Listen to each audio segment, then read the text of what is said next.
Friends, N K academy 36 में आपका स्वागत है। आज हम एडुटेरिया 7500 प्लस वस्तुनिष्ठ समान अध्ययन के बुक को देखने वाले हैं, जो कि all state PCS, BSSC, BPSSC, SSC, railway, banking, CDS, NDA, teacher exam के दृष्टिकोण से काफी महत्वपूर्ण बुक है। इस बुक में टोटल 150 प्रैक्टिस सेट है। इस बुक की खासियत यह है कि प्रत्येक सेट में सभी विषय के प्रश्न डाला गया है, जो कि आने वाले एग्जाम के लिए यह बहुत ही शानदार बुक है। इसलिए आप सब जरूर इस बुक को एक बार पढ़ें। आज इस बुक का प्रैक्टिस सेट 9 और प्रैक्टिस सेट 10 का रिवीजन करेंगे, इसलिए वीडियो में शुरू से अंत तक बने रहें। वीडियो अगर अच्छी लगी तो वीडियो को लाइक करें और चैनल को अभी तक सब्सक्राइब नहीं किए तो कृपया चैनल को अवश्य सब्सक्राइब कर लें। धन्यवाद। चलते हैं से प्रैक्टिस सेट 9 के पहले प्रश्न की ओर। धन्यवाद। तो पहला प्रश्न है, निम्नलिखित युग्मों में से कौन सा युग्म साधारणतः टॉर्च सेल के टर्मिनलों को बनाने में प्रयोग होता है? इसका हो जाएगा ऑप्शन नंबर 1 जिंक कार्बन। अगला प्रश्न है, निम्नलिखित में से कौन सा एक प्रक्रम प्रकाश संश्लेषण में सम्मिलित है? तो इसका हो जाएगा ऑप्शन नंबर बी पर्याप्तम ऊर्जा स्थितिज ऊर्जा में परिवर्तित होती है और संचित हो जाती है। चलते हैं अगले प्रश्न की ओर। अगला प्रश्न है, लंबी कूद लगाने वाला कूदने से पहले क्यों दौड़ता है? तो इसका हो जाएगा ऑप्शन नंबर बी क्योंकि वह संवेग संरक्षण बनाए रखता है। अगला प्रश्न है, सोडियम हाइड्रोक्साइड का उपयोग किया जाता है?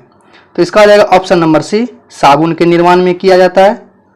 अगला प्रश्न है, न्यूक्लिक अम्लों में निम्न में कौन सा पदार्थ नहीं पाया जाता है? तो इसका हो जाएगा ऑप्शन नंबर सी गुआनिडीन।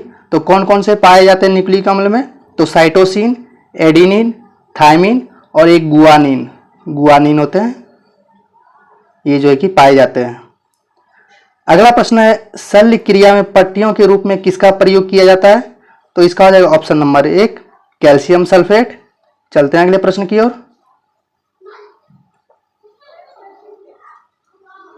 अगला प्रश्न है, नौशादार और नमक के मिश्रण से नौशादार को कैसे अलग कर सकते हैं? तो इसका हो जाएगा ऑप्शन नंबर इसका बी हो जाएगा ऊर्ध्वपातन द्वारा। नौशादार का फार्मूला क्या होता है? इसका होता है NH4Cl और नमक का तो जानते ही होंगे NaCl। अगला प्रश्न है, निम्नलिखित में से कौन सा एक प्रकाश संश्लेषी वर्णक नहीं है? तो इसका हो जाएगा ऑप्शन नंबर बी एंथोसाइनिन। तो कौन कौन से प्रकाश संश्लेषी वर्णक है? तो क्लोरोफिल है, कैरोटीनॉइड है और फाइकोबिलिन है। अगला प्रश्न है, निम्नलिखित में से कौन सा जीवाणु भोजी का सही रूप में संदर्भित करता है? तो इसका हो जाएगा ऑप्शन नंबर बी जीवाणु को संक्रमित करने वाले विषाणु। चलते हैं अगले प्रश्न की ओर। प्रश्न है, इनमें से कौन सा कोशिकांग श्वसन क्रिया से संबंधित है? तो ये ऑप्शन नंबर डी हो जाएगा माइटोकॉन्ड्रिया। और राइबोसोम क्या है? तो ये प्रोटीन संश्लेषण में सहायक होता है। अगला प्रश्न है, मानव शरीर में श्वेत रुधिर कोशिकाओं तथा लाल रुधिर कोशिकाओं का औसत अनुपात क्या है? तो इसका हो जाएगा ऑप्शन नंबर सी 1:600 है। चलते हैं अगले प्रश्न की ओर। अगला प्रश्न है, नीचे दिए गए का मिलान कीजिए। तो पहला है ऑर्निथोलॉजी। तो ऑर्निथोलॉजी जो है कि पक्षियों के अध्ययन से संबंधित है। दूसरा है ऑस्टियोलॉजी। तो ऑस्टियोलॉजी हड्डियों के अध्ययन से संबंधित है। तीसरा है लेपिटेरियोलॉजी। तो ये तितलियों के अध्ययन से संबंधित है। चौथा है माइकोलॉजी। तो ये कवक का अध्ययन से संबंधित है। इस तरह हो जाएगा ABCD। तो ABCD ऑप्शन नंबर सी में है। अगला प्रश्न है, मानव शरीर में ग्लाइकोलिपिड्स कहाँ पाया जाता है? तो ये कोशिका झिल्ली में पाए जाते हैं। चलते हैं अगले प्रश्न की ओर। अगला प्रश्न है, निम्न में कौन सा हार्मोन जानवरों में नहीं पाया जाता है? तो जानवरों में ऑक्सिन नहीं पाया जाता है, ऑक्सिन। ये पेड़ पौधे में पाए जाते हैं। तो जानवरों में पाए जाते हैं कौन कौन से? तो इंसुलिन, थायरोक्सिन और एड्रिनल। अगला प्रश्न है, डीएनए में कौन सी शर्करा पाई जाती है? तो ये डीएनए में पेंटोस शर्करा पाई जाती है, जिसका सूत्र होता है C5H10 और O5। ये एक प्रकार का मोनोसेकेराइड है। पेंटोस क्या है? मोनोसेकेराइड है। अगला प्रश्न है, निम्नलिखित में से कौन सा आरंभिक जैन साहित्य का भाग नहीं है? तो ये थोरी गाथा है। तो ये थोरी गाथा क्या है? एक प्रकार का खुद्दक निकाय है, जो कि 15 ग्रंथों में से एक है। और जैन साहित्य का भाग कौन कौन सा है? तो ये अचरांग सूत्र, बृहद कल्प सूत्र और सूत्र कृतांग, ये सभी जैन साहित्य का भाग है। अगला प्रश्न है, निम्नलिखित में से किसने सर्वप्रथम दक्षिण में अपनी सत्ता की स्थापना की थी? तो ये दक्षिण में अपनी सत्ता की स्थापना सातवाहन वंश ने किया था। और सातवाहन वंश के संस्थापक कौन थे? तो ये सिमुक थे, सिमुक। अगला प्रश्न है, प्राचीन भारत के निम्नलिखित ग्रंथों में से किस ग्रंथ में पति द्वारा परित्यक्त पत्नी के लिए विवाह विच्छेद की अनुमति दी गई है? तो ये अर्थशास्त्र में दिया गया है। चलते हैं अगले प्रश्न की ओर।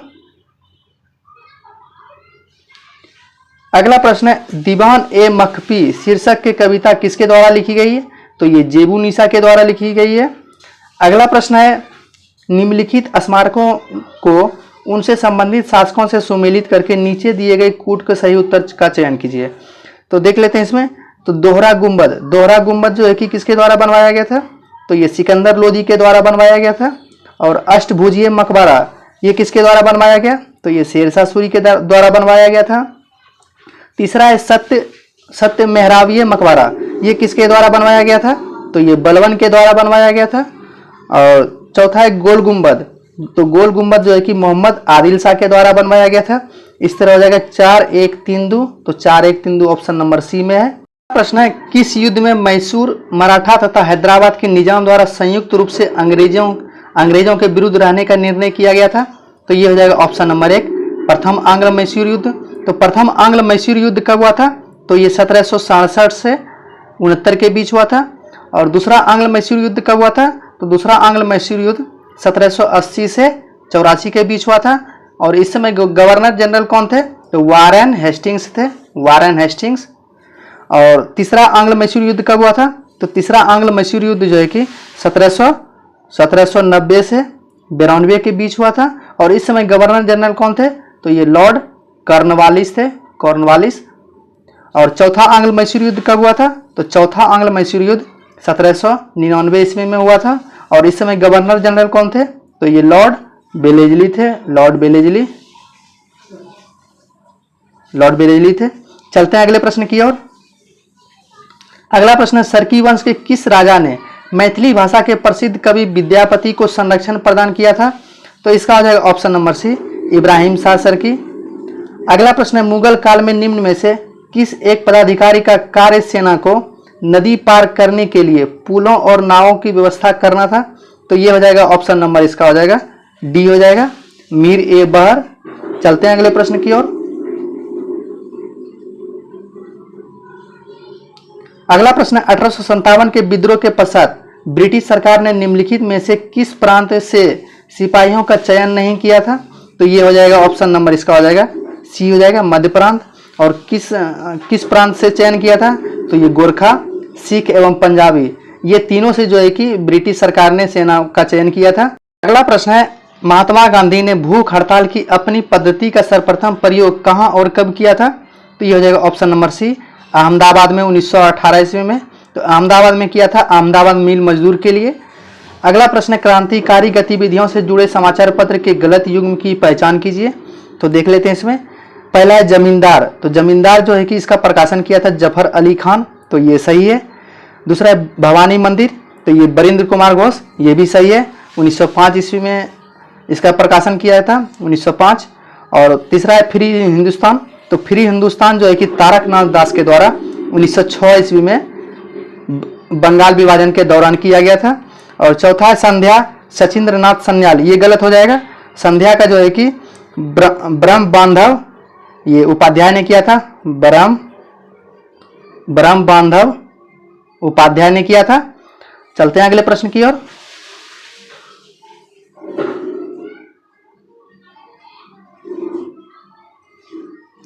अगला प्रश्न है, निम्न में से किसने कहा भारत भारतीयों के लिए? तो ये हो जाएगा option number C, Dayanand Saraswati ने कहा था। अगला प्रश्न है, निम्नलिखित में से किस ब्रिटिश प्रधानमंत्री द्वारा 8 नवंबर 1927 को सर जॉन साइमन की अध्यक्षता में एक संवैधानिक आयोग प्रचलित नाम साइमन कमीशन की नियुक्ति की गई थी? तो इसका हो जाएगा ऑप्शन नंबर, इसका हो जाएगा सी हो जाएगा, स्टैनली ब्लैडमैन। चलते हैं अगले प्रश्न की ओर। अगला प्रश्न है, 1858 के अधिनियम द्वारा भारत पर शासन किया जाना था? तो ये हो जाएगा option number B, British crown के नाम से ब्रिटिश क्राउन के नाम पर जो है कि 1858 के अधिनियम द्वारा भारत पर शासन किया जाना था। अगला प्रश्न है, निम्नलिखित में से कौन 1953 में भारत सरकार द्वारा गठित किए गए राज्य पुनर्गठन आयोग के सदस्य थे? तो ये राज्य पुनर्गठन आयोग के सदस्य थे हृदयनाथ कुंजरू, फजल अली और के एम पन्नीकर। ये सभी जो है कि राज्य पुनर्गठन आयोग के सदस्य थे। तो इस तरह मेरा ऑप्शन नंबर ए हो जाएगा, एक केवल 1, 2 और 3। चलते हैं अगले प्रश्न की ओर। अगला प्रश्न है, आदिम निर्वाह कृषि पद्धति के संदर्भ में कौन सा जोड़ा सही है? तो देख लेते हैं, एक साइड कृषि पद्धति है और दूसरे साइड क्षेत्र है। तो पहला है झूमिंग, तो ये दक्षिण पूर्वी एशिया, ये सही है। दूसरा है मिल्पा, ये मैक्सिको में किया जाता है, ये भी सही है। तीसरा है लदांग, श्रीलंका, ये गलत हो जाएगा, श्रीलंका नहीं, इसका जो है कि इंडोनेशिया और मलेशिया में पाए जाते हैं, लदांग कृषि किया जाता है। चलते हैं अगले प्रश्न की ओर।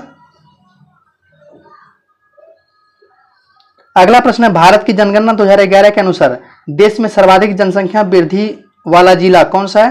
तो ये हो जाएगा ऑप्शन नंबर बी, कुरंकुमे, जो कि आंध्र प्रदेश में पाए जाते हैं, आंध्र प्रदेश।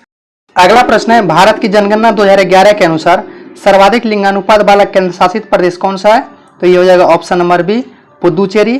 तो इसमें 1000 पुरुष पे 1037 महिलाएं हैं। और न्यूनतम लिंगानुपात वाला केंद्र शासित प्रदेश कौन सा है? तो ये दमन व एवं दीव हो जाएगा, जिसमें कि 1000 पुरुष पे 618 महिलाएं हैं। अगला प्रश्न है, भारत की जनगणना 2011 के अनुसार न्यूनतम साक्षरता प्रतिशत वाला केंद्र शासित प्रदेश कौन सा है? तो ये हो जाएगा option number B, Dadar Nagar Haveli. इसमें कितनी साक्षरता प्रतिशत है? तो ये 76.2% है। और सर्वाधिक साक्षरता प्रतिशत वाला केंद्र शासित प्रदेश कौन सा है? तो ये लक्षद्वीप हो जाएगा, जिसमें कि 91.8% साक्षरता दर है। चलते हैं अगले प्रश्न की ओर। अगला प्रश्न है, राज्यसभा के बारे में निम्नलिखित में से कौन सा कथन सही नहीं है? तो देख लेते हैं इसमें। पहला ऑप्शन है, राज्यसभा एक अस्थायी निकाय है, तो ये सही है। दूसरा ऑप्शन है, इसे 3 अप्रैल 1952 को पहली बार विधिवत गठित किया गया था, तो ये भी सही है। तीसरा ऑप्शन है, राज्यसभा में 12 सदस्यों को राष्ट्रपति द्वारा नामित किया जाता है, तो ये भी सही है। चौथा ऑप्शन है, इसे 1/3 सदस्य प्रत्येक वर्ष सेवानिवृत्त होते हैं, तो ये गलत हो जाएंगे, प्रत्येक वर्ष नहीं, प्रत्येक 2 वर्ष पे होते हैं, 2 वर्ष पे। अगला प्रश्न है, भारतीय संविधान द्वारा प्रदत्त निम्न में से कौन सा अधिकार गैर नागरिक को भी उपलब्ध है? तो इसका हो जाएगा ऑप्शन नंबर 1, संवैधानिक निराकरण का अधिकार। चलते हैं अगले प्रश्न की ओर। अगला प्रश्न है, निम्नलिखित में से कौन सा एक कार्यपालिका का अंग है? तो इसका हो जाएगा ऑप्शन नंबर सी, उप निरीक्षक पुलिस। अगला प्रश्न है, भारत के संविधान द्वारा अपशिष्ट शक्तियों को केंद्र सरकार में निहित करने से क्या वो दोषित होता है? तो ये हो जाएगा ऑप्शन नंबर सी, भारत अर्धसंघीय है। चलते हैं अगले प्रश्न की ओर। तो अगला प्रश्न है, जब कोई राज्य राष्ट्रपति के शासन के अंतर्गत होता है तब उस राज्य का बजट कौन पारित करता है? तो ये हो जाएगा ऑप्शन नंबर बी, तो उस राज्य का बजट जो है कि संसद पारित करेगी। और राज्य का बजट अनुच्छेद कितने में है? तो राज्य का बजट अनुच्छेद जो है कि 202 के तहत है। चलते हैं अगले प्रश्न की ओर। अगला प्रश्न है, भारत में किसी केंद्र शासित प्रदेश का दैनिक कामकाज कौन देखता है? तो ये हो जाएगा ऑप्शन नंबर 1, उपराज्यपाल देखता है। अगला प्रश्न है, बिंबावती देवी किस भारतीय नृत्य शैली के प्रतिपादक है? तो ये हो जाएगा ऑप्शन नंबर बी, मणिपुरी। चलते हैं अगले प्रश्न की ओर।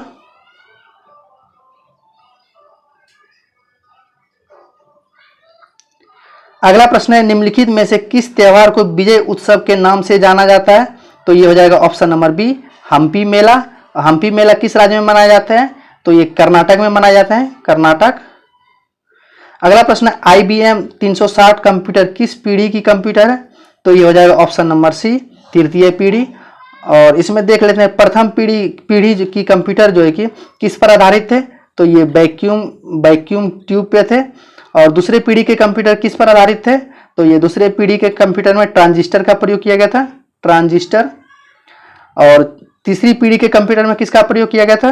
तो इसमें IC चिप्स यानी इंटीग्रेटेड सर्किट का प्रयोग किया गया था, IC चिप्स। और चतुर्थ पीढ़ी के कंप्यूटर में किसका प्रयोग किया गया था? तो ये किया गया था माइक्रो प्रोसेसर। और पंचम पीढ़ी के कंप्यूटर में किसका प्रयोग किया गया था? तो ये पंचम पीढ़ी के कंप्यूटर में AI का प्रयोग किया गया है। तो इस तरह कंप्यूटर से संबंधित है प्रश्न। चलते हैं अगले प्रश्न की ओर। अगला प्रश्न है, निम्न में से किसे तिब्बती नववर्ष के रूप में मनाया जाता है? तो ये हो जाएगा ऑप्शन नंबर, इसका हो जाएगा, इसका ऑप्शन नंबर 1 हो जाएगा लोसर। अगला प्रश्न है, निम्न में से क्या सार्वजनिक वस्तुओं की श्रेणी में नहीं आता है? तो ये हो जाएगा ऑप्शन नंबर बी खाद्य वस्तुएं और राष्ट्रीय सुरक्षा, सड़क, ये दोनों जो है कि सार्वजनिक वस्तुओं की श्रेणी में आता है।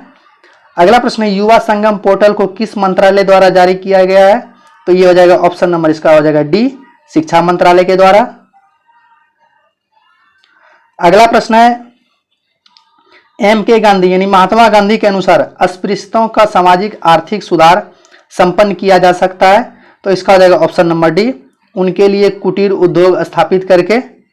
अगला प्रश्न है, कौन सा ऐसा कर है जो केंद्रीय सरकार द्वारा लगाया जाता है लेकिन उसे प्राप्त आय को केंद्र और राज्य में विभाजित कर दिया जाता है? तो इसका हो जाएगा ऑप्शन नंबर बी हो जाएगा केंद्रीय उत्पाद शुल्क। चलते हैं अगले प्रश्न की ओर। अगला प्रश्न है, निम्नलिखित में से कौन सा भारत का विश्व स्तर पर स्वीकृत राष्ट्रीय हॉटस्पॉट नहीं है? तो ये हो जाएगा ऑप्शन नंबर बी गारो हिल्स। और हॉटस्पॉट कौन कौन से हैं? तो पूर्वी हिमालय, सुंडालैंड और पश्चिमी घाट, ये सभी जो है कि हॉटस्पॉट है। अगला प्रश्न, निम्नलिखित में से कौन सा सबसे स्थिर पारिस्थितिकी तंत्र है? तो इसका हो जाएगा ऑप्शन नंबर, इसका हो जाएगा सी हो जाएगा समुद्री पारिस्थितिकी तंत्र। ये जो है कि स्थिर पारिस्थितिकी तंत्र है। फ्रेंड्स, ये सेट 9 का डिस्कशन था, ये इसका आंसर रहा, आप लोग मिला लीजिएगा। चलते हैं अगले प्रैक्टिस सेट 10 की ओर, इसलिए वीडियो में शुरू से अंत तक बने रहें। धन्यवाद। प्रैक्टिस सेट 10 का पहला प्रश्न है, व्यायाम के दौरान मानव शरीर में पसीना आना निम्नलिखित में से किस एक प्रक्रिया को इंगित करता है? तो इसका हो जाएगा ऑप्शन नंबर डी प्रासरण नियमन। अगला प्रश्न है, शीत कोष्ठ भंडारित फल अधिक समय तक चलते हैं क्योंकि? तो इसका हो जाएगा ऑप्शन नंबर सी शोषण की दर घटा दी जाती है। अगला प्रश्न है, कुछ समुद्री जंतु एवं कीट अंधेरे में अपने शरीर से प्रकाश उत्पन्न करते हैं, तो इस परिघटना को क्या कहते हैं? तो इसका आ जाएगा ऑप्शन नंबर बी बायोलूमिनेसेंस कहते हैं। तो देख लीजिएगा आप लोग, ऑप्शन नंबर बी हो जाएगा। चलते हैं अगले प्रश्न की ओर। अगला प्रश्न है, पर्यावरण से संबंधित निम्नलिखित सम्मेलनों पर विचार कीजिए। एक साइड है कन्वेंशन और दूसरे साइड है लागू कब हुआ। तो पहला है बेसल कन्वेंशन, ये कब लागू हुआ था? तो ये 1992 में, ये सही है। दूसरा है रॉटरडैम कन्वेंशन, तो ये फरवरी 2004 में लागू किया गया, तो ये भी सही है।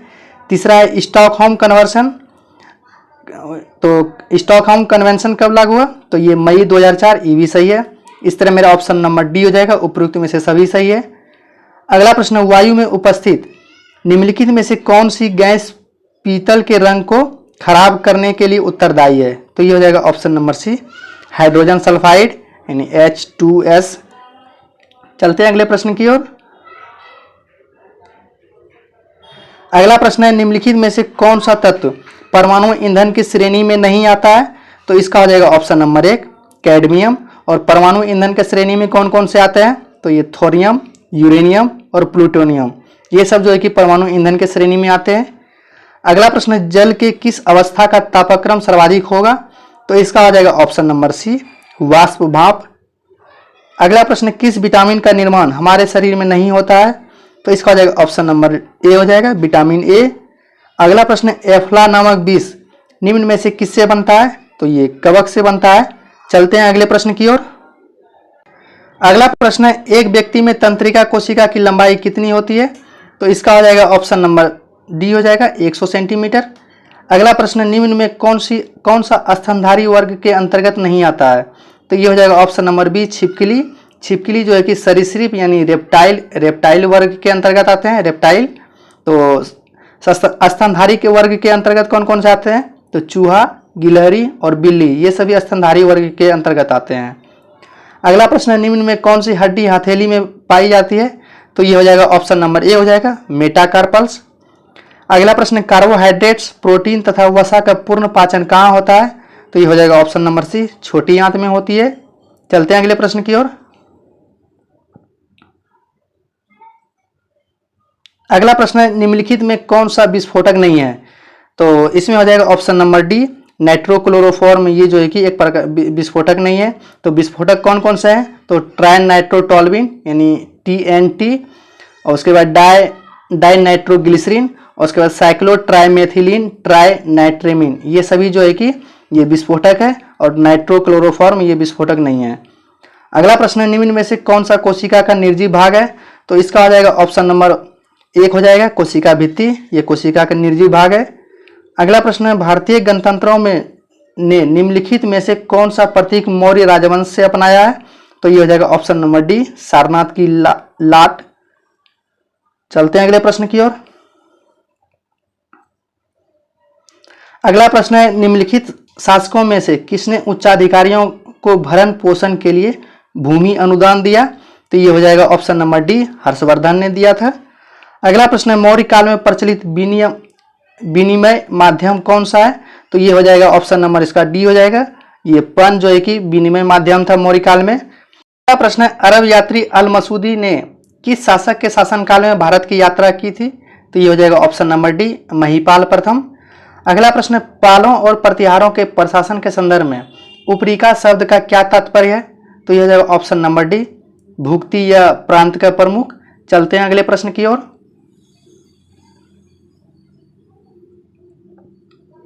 अगला प्रश्न है, निम्नलिखित में से कौन से राज्य कन्नौज के लिए हुए त्रिपक्षीय संघर्ष में शामिल थे? तो ये हो जाएगा ऑप्शन, इसका देख लेते हैं, इसका होगा पाल, उसके बाद प्रतिहार और राष्ट्रकूट। तो इस तरह हो जाएगा 2, 3, 4, तो 2, 3, 4 ऑप्शन नंबर सी में है। चलते हैं अगले प्रश्न की ओर। अगला प्रश्न है, निम्नलिखित घटनाओं पर विचार कीजिए, उपयुक्त घटनाओं का सही कालानुक्रम को चुनना है। तो देख लेते हैं, कुतुब मीनार का निर्माण। तो कुतुब मीनार का निर्माण कुतुबुद्दीन ऐबक के द्वारा और 1200 ईस्वी में किया गया था, और इसका पूरा कार्य जो है कि इल्तुतमिश ने 1368 ईस्वी में पूरा करवाया था। दूसरा है, फिरोज शाह तुगलक की मृत्यु। तो फिरोज शाह तुगलक की मृत्यु तो ये 1388 ईस्वी में हुआ था, और जन्म कब हुआ था? तो जन्म जो है कि 1309 ईस्वी में हुआ था। तीसरा है, भारत में पुर्तगालियों का आगमन। तो ये पुर्तगालियों का आगमन 1498 में हुआ, 1498 ईस्वी में हुआ था। और चौथा है, कृष्णदेव राय का शासनकाल। तो कृष्णदेव राय का शासनकाल कब था? तो ये 1509 से 1529 के बीच कृष्णदेव राय का शासन था। तो इस तरह मेरा ऑप्शन नंबर हो जाएगा 1, 2, 3, 4, तो ऑप्शन नंबर ए में है। चलते हैं अगले प्रश्न की ओर। अगला प्रश्न है, मध्यकालीन भारत के दौरान फनम शब्द का उल्लेख किया गया था। तो ये फनम जो है कि एक प्रकार का सिक्के है। अगला प्रश्न है, लॉर्ड मेयो के बारे में निम्नलिखित कथनों पर विचार कीजिए। तो देख लेते हैं इसमें। पहला कथन है, लॉर्ड मेयो भारत के 5वें वायसराय थे। तो ये 5वें नहीं, ये जो है कि 4थे वायसराय थे, 4th नंबर के थे। दूसरा कथन है, भारत में प्रथम जनगणना लॉर्ड मेयो के शासनकाल में हुआ था। तो ये सही है। तो लॉर्ड मेयो के शासनकाल में 1872 ईस्वी में हुआ था। तीसरा कथन है, इनकी मृत्यु 8 फरवरी 1872 को पोर्ट ब्लेयर में हुई थी। इन्हें डबलिन में दफनाया गया। तो ये भी सही है। और चौथा कथन है, लॉर्ड मेयो 1869 से 1872 के बीच भारत के गवर्नर जनरल थे। तो ये भी सही है। इस तरह मेरा ऑप्शन नंबर 2, 3, 4 सही है। तो ऑप्शन नंबर डी हो जाएगा। चलते हैं अगले प्रश्न की ओर। अगला प्रश्न है, निम्नलिखित में से कौन सा नेता असहयोग आंदोलन से सहमत नहीं था और आंदोलन के कारण कांग्रेस छोड़ दिया? तो ये जो है कि कांग्रेस छोड़ा था एनी बेसेंट, मोहम्मद अली जिन्ना और बिपिन चंद्र पाल। ये तीनों जो है कि असहयोग आंदोलन से सहमत नहीं था, जिस कारण जो है कि कांग्रेस छोड़ दिया। अगला प्रश्न है, सत्ता हस्तांतरण के समय निम्नलिखित राज्यों में से किसमें कांग्रेस दल का पूर्ण विकसित संगठन था? तो ये मैसूर में पूर्ण संगठन था। अगला प्रश्न है, पेशवाई को कब समाप्त किया गया था? तो पेशवाई का पद जो है कि तृतीय आंग्ल मराठा युद्ध, यानी तृतीय आंग्ल मराठा युद्ध, ये कब हुआ था? 1817 से 1818 के बीच हुआ था। इसी के दौरान जो है कि पेशवाई पद को समाप्त कर दिया। तो ये 1818 आंसर हो जाएगा। अगला प्रश्न है, भारत में भवन वस्तु पर स्पष्ट फ्रेंच प्रभाव कहाँ परिलक्षित होता है? तो इसका हो जाएगा ऑप्शन नंबर सी, पुडुचेरी में। चलते हैं अगले प्रश्न की ओर। अगला प्रश्न है, भारत में निम्न वायसरायों में से किसके शासनकाल में Indian penal code, civil procedure code और क्रिमिनल प्रोसीजर कोड पारित किए गए? तो ये हो जाएगा option number C, Lord Canning. अगला प्रश्न हुआ, कौन सा कांग्रेस अध्यक्ष था जिसने क्रिप्स मिशन व लॉर्ड बेबल दोनों से वार्ताएं की? तो ये हो जाएगा ऑप्शन नंबर इसका ये ए हो जाएगा, अब्दुल कलाम आज़ाद ने किया था, अबुल कलाम आज़ाद। चलते हैं अगले प्रश्न की ओर। अगला प्रश्न, हमारे सौरमंडल से संबंधित निम्नलिखित कथनों पर विचार कीजिए। तो देख लेते हैं इसमें। पहला कथन है सप्तऋषि बिग बियर तारामंडल का हिस्सा बनाता है, तो ये सही है। दूसरा कथन है सप्तऋषि उर्सा मेजर तारामंडल का हिस्सा बनाता है, तो ये भी सही है। तीसरा है क्षुद्र ग्रह बेल्ट मंगल और पृथ्वी की कक्षाओं के मध्य स्थित है, तो ये गलत हो जाएगा। क्षुद्र ग्रह बेल्ट जो है कि मंगल और बृहस्पति के बीच है। चौथा कथन है सबसे बड़ा क्षुद्र ग्रह सीरे यानी साइरस है, तो ये सही है। तो साइरस की खोज किसने किया था? तो साइरस की खोज जो है कि पियाजी ने किया था। ये कब किया था पियाजी ने? तो 1801 ईस्वी में साइरस ग्रह की खोज किया था। अगला प्रश्न, सियाचिन हिमनद कहाँ स्थित है? तो ये जो है कि नुब्रा घाटी के उत्तर में स्थित है। चलते हैं अगले प्रश्न की ओर। अगला प्रश्न है पुराणों में किस नदी को मैकाल पर्वत की कन्या मेकल सूता कहा गया है? तो ये हो जाएगा ऑप्शन नंबर इसका हो जाएगा, इसका ऑप्शन नंबर 1 हो जाएगा, नर्मदा नदी। अगला प्रश्न है भूमध्य रेखा निम्नलिखित में से किन देशों से होकर गुजरती है? तो भूमध्य रेखा जो है कि ऑप्शन नंबर 1 हो जाएगा, मालदीव, गैबोन, ब्राजील, ये तीनों से गुजरती है। और भूमध्य रेखा टोटल कितने देश से होकर गुजरती है? तो टोटल जो है कि ये 13 देश से होकर गुजरती है, 13 देश। चलते हैं अगले प्रश्न की ओर। अगला प्रश्न है भारत के संविधान के अनुच्छेद 355 के तहत संघ का यह कर्तव्य है कि वह, तो इसका हो जाएगा ऑप्शन नंबर 1, बाहरी आक्रमण और आंतरिक अशांति से राज्यों की रक्षा करना। अगला प्रश्न है राज्यसभा के सभापति के रूप में उपराष्ट्रपति क्या नहीं करता है? तो ये हो जाएगा ऑप्शन नंबर सी, लोकसभा व राष्ट्रपति के समक्ष राज्यसभा का प्रवक्ता ये नहीं करता है। चलते हैं अगले प्रश्न की ओर। अगला प्रश्न है किसी संवैधानिक सरकार को 2 आधारभूत मूल्य क्या है? तो ये हो जाएगा ऑप्शन नंबर 1, स्थिरता और स्वतंत्रता। अगला प्रश्न है निम्नलिखित में से किस गुण से यह निर्धारित होता है कि भारत का संविधान परिसंघीय है? तो ये हो जाएगा ऑप्शन नंबर डी, केंद्र और राज्यों के बीच शक्तियों का वितरण। अगला प्रश्न, राष्ट्रपति किसकी अनुशंसा पर लोकसभा भंग कर सकता है? तो ये हो जाएगा इसका ऑप्शन नंबर सी, केंद्रीय मंत्रिमंडल की अनुशंसा पर लोकसभा भंग कर सकता है। चलते हैं अगले प्रश्न की ओर। अगला प्रश्न है लोकसभा का सचिवालय का नियंत्रण प्रत्यक्षता रहता है? तो ये लोकसभा अध्यक्ष के पास रहता है। अगला प्रश्न, निसार मिशन इसरो तथा किसके मध्य की संयुक्त परियोजना है? तो ये निसार जो है कि नासा और इसरो की संयुक्त परियोजना है। अगला प्रश्न, द गोल्डन ईयर्स पुस्तक के लेखक कौन है? तो ये द गोल्डन ईयर्स पुस्तक के लेखक रस्किन बॉन्ड है। अगला प्रश्न, उस्ताद आमिर खान किस घराने से संबंधित है? तो ये उस्ताद आमिर खान जो है कि ये इंदौर घराने से है। चलते हैं अगले प्रश्न की ओर। अगला प्रश्न है व्यवस्था विश्लेषण सिद्धांत को किसने प्रतिपादित किया? तो ये इसका हो जाएगा ऑप्शन नंबर 1, डेविड स्टर्न ने जो है कि व्यवस्था विश्लेषण सिद्धांत को प्रतिपादित किया। अगला प्रश्न, टापू लोकनृत्य का संबंध किस राज्य से है? तो ये अरुणाचल प्रदेश से है। अगला प्रश्न है फल्गु नदी पर बने देश के सबसे लंबे रबर डैम गयाजी की कुल लंबाई कितनी है? तो ये जो है कि रबर डैम की कुल लंबाई है 441 मीटर। चलते हैं अगले प्रश्न की ओर। अगला प्रश्न है निम्नलिखित में से कौन सा कारण ब्रिटिश शासन द्वारा भारतीय हस्तशिल्प उद्योगों के विनाश का परिणाम नहीं था? तो इसका हो जाएगा ऑप्शन नंबर डी, आत्मनिर्भर ग्रामीण आर्थिक व्यवस्थाएं। अगला प्रश्न है संघीय बजट में राजकोषीय घाटे का क्या अर्थ है? तो इसका हो जाएगा ऑप्शन नंबर इसका 1 हो जाएगा, बजट घाटे और आंतरिक तथा बाह्य ऋण दान में निवल वृद्धि का योग। तो इसका हो जाएगा ऑप्शन नंबर 1। चलते हैं अगले प्रश्न की ओर।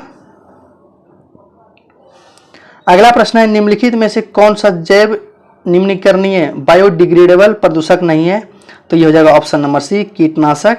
तो कौन कौन से बायोडिग्रेडेबल प्रदूषक है? तो कागज, भोजन एवं पादप अपशिष्ट, कास्ट एवं सेल्यूलोज, ये सभी जो है कि जैव निम्नीकरणीय प्रदूषक है।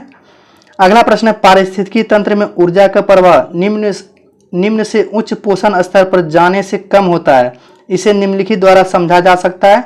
तो इसका हो जाएगा ऑप्शन नंबर बी हो जाएगा, उष्मागतिकी थर्मोडायनेमिक्स के द्वितीय नियम। इसमें कुछ स्मरणीय तथ्य है, तो देख लेते हैं। ये ऋग्वेद के बारे में टोटल तथ्य दिया हुआ है।